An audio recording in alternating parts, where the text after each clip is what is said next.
Ernest Renan, une certaine idée de l'humanité. Personnage quasiment oublié de l'histoire littéraire officielle, parce qu'un peu embarrassant, on va le voir, célébrissime dans la deuxième moitié du XIXe siècle, Ernest Renan a exprimé clairement la marche du monde qui est toujours la nôtre, nos choix et nos conflits programmés, semble-t-il, il y a déjà quelques années. Dictature de la science, guerre contre l'islam, mondialisation et répartition géographique des productions, domination du blanc, Renan, qui avait annoncé que la Prusse entraînerait le monde dans une guerre sanglante, offre un tableau de la vision dominante du monde à son époque, pour le meilleur et pour le pire. Écoutons plutôt. Ouvrez les guillemets. La fin de l'humanité, c'est de produire des grands hommes. Le grand œuvre s'accomplira par la science, non par la démocratie. Tiré de Dialogues et fragments philosophiques, 1876. Seconde citation.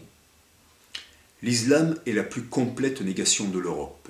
L'islam et le fanatisme, comme l'Espagne du temps de Philippe II et l'Italie du temps de Pie V, l'ont à peine connu.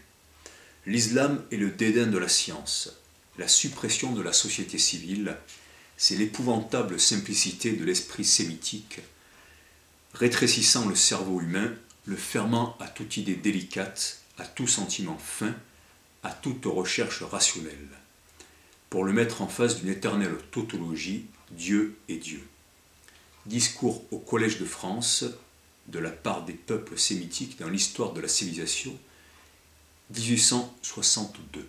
Alors je précise quand même que dans d'autres moments de son œuvre, Renan reconnaît que à une époque, les civilisations musulmanes étaient plus avancées que les civilisations européennes. Voilà. Troisième citation. La nature a fait une race d'ouvriers, c'est la race chinoise, d'une dextérité de main merveilleuse, sans presque aucun sentiment d'honneur. Gouvernez-la avec justice, en prélevant d'elle pour le bienfait d'un tel gouvernement un ample douaire au profit de la race conquérante, elle sera satisfaite. Une race de travailleurs de la terre, c'est le nègre. Soyez pour lui bons et humains et tout sera dans l'ordre.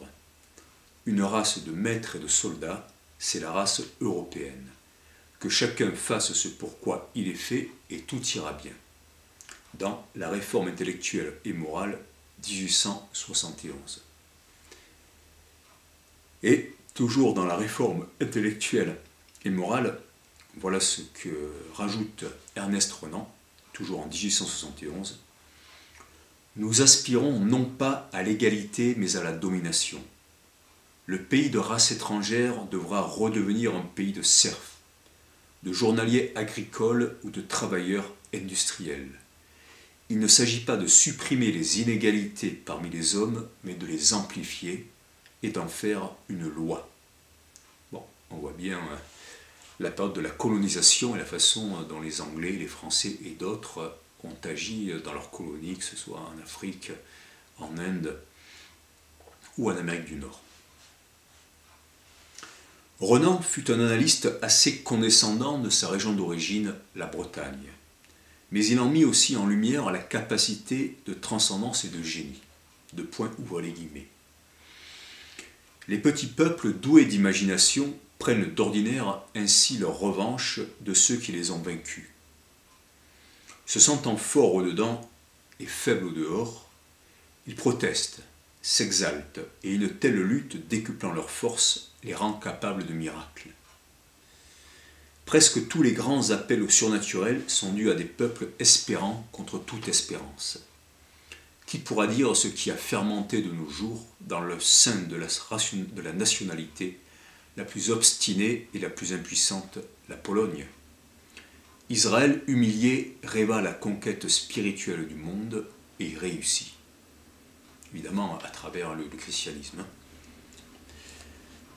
On oublie surtout que ce petit peuple, resserré maintenant aux confins du monde, au milieu des rochers et des montagnes où ses ennemis n'ont pu le forcer, est en possession d'une littérature qui a exercé au Moyen-Âge une immense influence, changé le tour de l'imagination européenne et imposé ses motifs poétiques à presque toute la chrétienté. Là, il est repassé du côté des Celtes.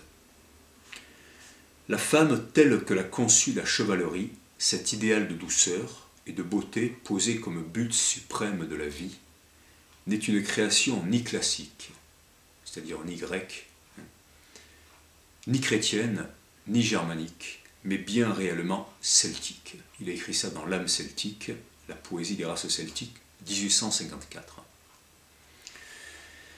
Non exempt de contradictions, Renan fut aussi avec Chateaubriand et Lamennais, deux autres Bretons, un des initiateurs du romantisme en France.